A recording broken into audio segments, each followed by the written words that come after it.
how to capture a screenshot of a very long web page using Selenium, or capture a long element such as this table in the page.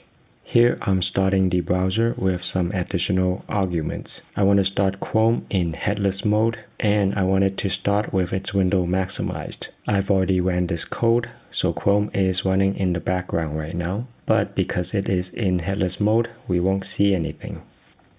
You can perform whatever other actions you want to do in Selenium.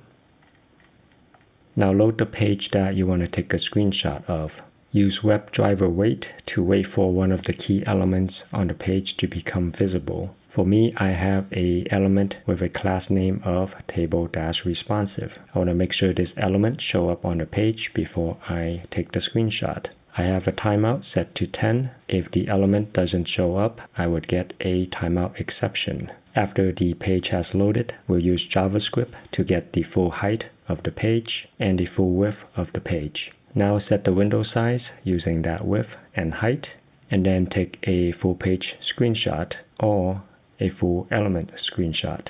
Let's run this code. And here are the screenshots. Let's take a look at the full page one. Let me zoom in.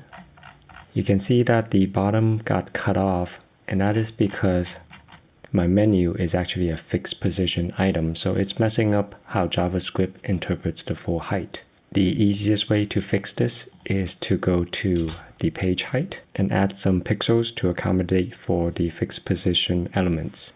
Let's do this again. Let's look at the page again.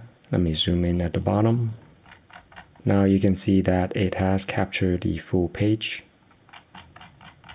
Now let's see the screenshot that's supposed to capture this table here, all the way until the cart total.